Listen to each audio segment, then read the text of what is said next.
Selamat pagi Buati dan teman-teman semua. Pada hari ini saya akan mewawancarai salah satu pelaku bisnis UMKM. Bapak boleh diperkenalkan namanya? Baik, nama saya Supriyanto, salah satu pemilik usaha kecil menengah yang berlokasi di perkampungan industri kecil Cakung.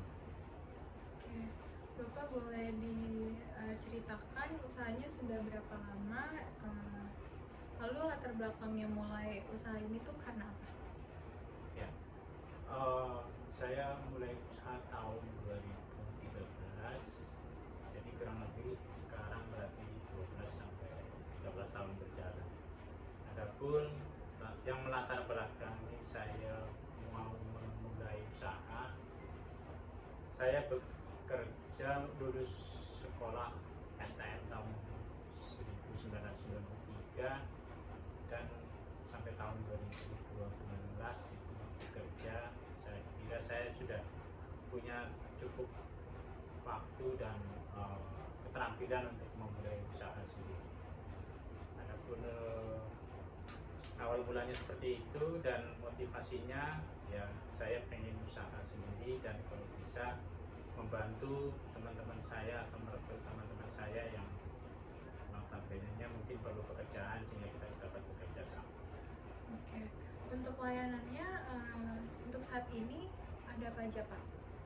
Ya, saat ini saya masih untuk pekerjaan pemasangan baru, baik pengadaan baru AC maupun pemasangan instalasinya. Oke, berarti untuk jenis AC-nya semua AC bisa?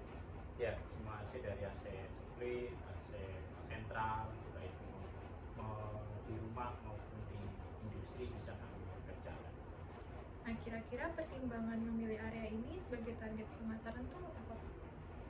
Sebenarnya bukan target pemasaran di lokasi workshop kami di Cakung, tapi bukan target pemasaran kami sebenarnya seluruh Indonesia itu. Jadi saya mengerjakan proyek nggak harus di Jakarta, di Jawa.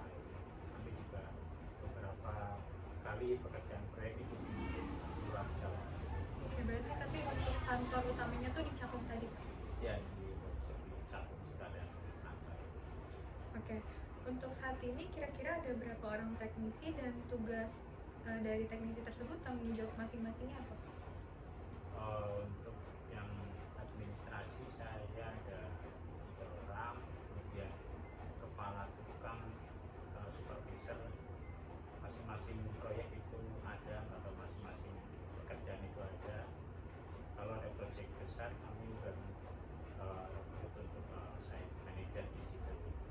Ada tugas kewajibannya seperti kepala tukang itu mengkoordinir dari tukang-tukang di bawahnya sesuai dengan job desk-nya gitu. Jadi lebih ke manage terhadap target-target pekerjaan hari itu maupun satu minggu maupun di target-target berikutnya. Kira-kira untuk total seluruh karyawan? Seluruh karyawan saya tergantung dari proyek besar kecilnya proyek itu gitu. Jadi tidak tidak ada karyawan yang tetap berapa banyak itu enggak.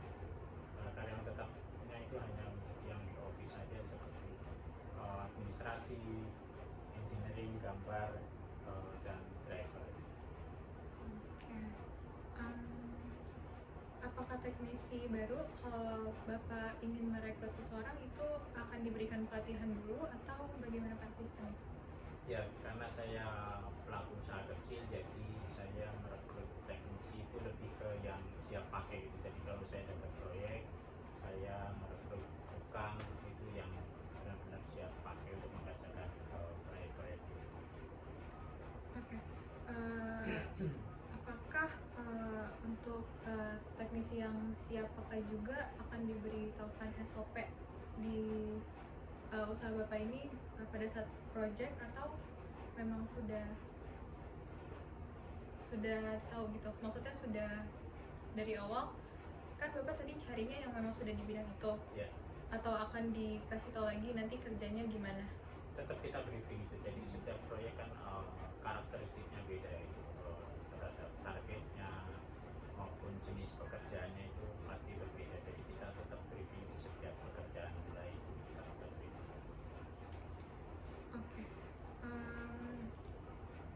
untuk penentuan upahnya itu berdasarkan pengalaman mereka, target, atau beda-beda di setiap teknisinya. Mungkin kalau yang kepala bidang administrasi itu bisa beda sama yang teknisi pemasangan AC-nya. Ya, kalau untuk administrasi ya kami berdasarkan dari upah lokal sih, upah yang lokal. Kemudian kalau untuk teknisi di lapangan kami lebih kepada umumnya gitu. Jadi misalnya perusahaan-perusahaan lain teknisi standarnya gaji berapa, nah kami mengikuti di situ. Oke. Untuk sistem pembayaran upah dilakukan secara harian, mingguan, atau bulanan?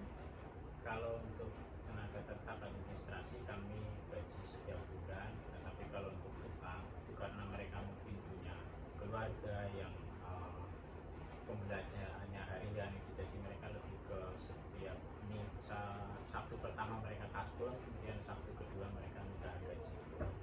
Berarti untuk kepala bidangnya juga di bulan ya Pak? Ya, setiap bulan.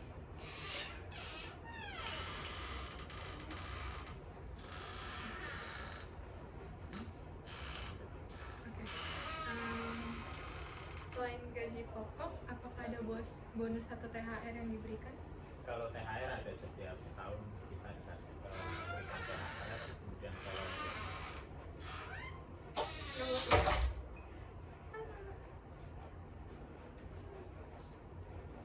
Ya, boleh dilanjut.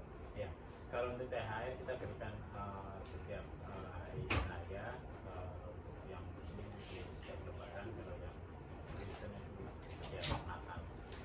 Kalau untuk bonus ya lebih ke setiap akhir project sih. Kami evaluasi lagi atau proyek itu sesuai dengan target atau enggak. Gimana cara Bapak menilai baik atau tidaknya kinerja seorang teknisi? Saya menilainya itu berdasarkan target ya. Misalnya hari ini targetnya apa, minggu ini targetnya apa. Kalau misalnya mereka sesuai dengan target, berarti kan mereka melaksanakannya dengan baik. Jadi kami akan memberikan pertimbangan khusus untuk ke depan. Oke. Berarti jika kinerja teknisinya baik atau melebihi target itu akan diberikan reward? Ya, kami misalkan beri sesuatu, mungkin bukan reward yang berlebih, tapi ada sesuatu yang berlebih. Oke. Apabila kinerja teknisi kurang baik, Pak, itu bagaimana cara Bapak menanganinya? Untuk yang kurang baik, saya lebih ke pendekatan personal dulu. Seperti misalnya target hari ini atau minggu ini nggak tercapai, lebih ke kita tanya dulu kenapa nggak tercapai atau kendalanya apa. Itu mungkin bukan dari si teknisi tersebut, tapi dari faktor lain, itu seperti pekerjaan kontraktor lain yang lambat sehingga kita menjadi ikut lambat. Jadi semua itu bisa dibicarakan untuk memberikan hasil yang baik di kemudian hari. Oke. Kira-kira ada upaya nggak untuk meningkatin kompetensi teknisi yang secara berkelanjutan? Lebih ke mereka, biasanya anak-anak tersebut sudah, kalau seperti teknisi AC kan yang dikerjakan hanya itu aja, jadi mereka lebih pasti mereka udah bisa itu dengan sendirinya.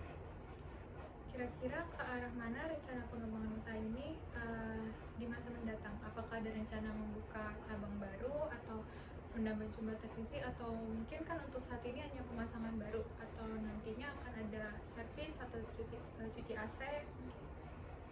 Ya, untuk ke depan ya, karena saat ini saya masih pelaku usaha kecil ya, belum terpikir sih saya, tapi yang penting sekarang saya dapat project, bisa berbagi pekerjaan dengan teman-teman yang membutuhkan, dan memang perusahaan keluarga gitu, jadi kedepannya mungkin akan meneruskan ke anak-anak.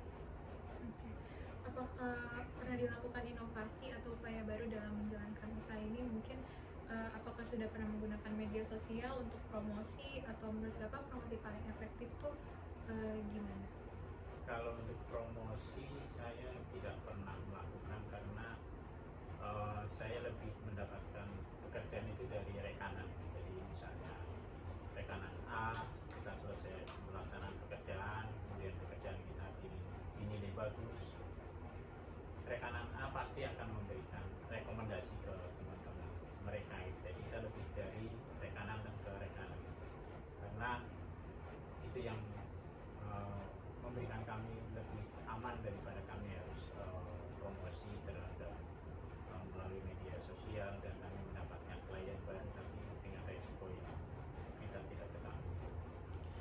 berarti puji Tuhan ya setiap bulan nih ada orderan Pak?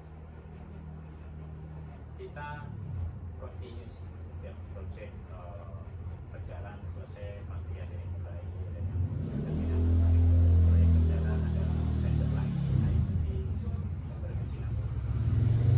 Apabila Bapak tidak ada berada di tempat proyek tersebut, kira-kira apakah operasional usahanya tetap berjalan? Ya harus berjalan karena metodenya kami jadi seperti ini. Jadi misalnya proyek A gitu, kita target misalnya 1 bulan, kita sudah briefing di awal bahwa target kita 1 bulan, kemudian 1 minggu kita ngerjain apa, minggu kedua apa, dan minggu ketiga apa yang dikerjakan, baik, terus penyelesaiannya seperti apa, itu kami memonitornya dari situ. Biasa paling lama tuh untuk AC yang paling kecil tuh berapa hari? Lalu AC yang paling besar tuh berapa bulan? Kalau untuk AC, buat gambaran sih, kalau hanya AC seperti rumahan itu 1 hari teknisi bisa menyelesaikan 3 unit. Satu set teknisi itu tukang dan helpernya bisa menyelesaikan 3 unit.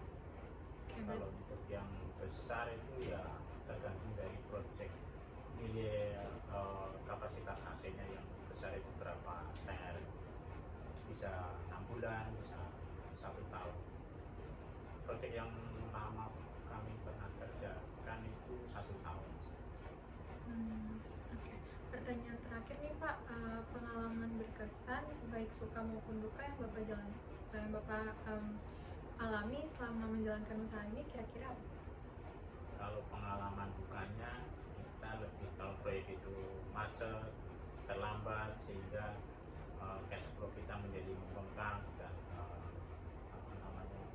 profit tidak terjaga, sehingga kami lebih cenderung ke cash flow-nya kurang baik. Kemudian kalau yang suka ya sukanya kami bisa berbagi pekerjaan dengan yang lain, memberikan kehidupan terhadap keluarga yang lain gitu. Jadi kami seandainya teknisi bekerja gitu kan, mereka menghidupi minimal istri dan anaknya, dan semakin besar proyeknya kami bisa berbagi terhadap lebih banyak orang.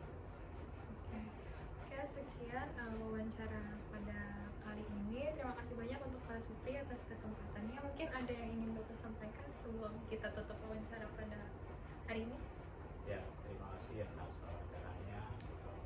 Saya mendoakan semoga banyak sukses sekolahnya, sukses masa depannya, dan kita bisa saling berbagi informasi yang baik.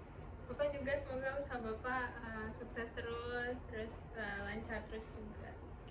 Terima kasih banyak.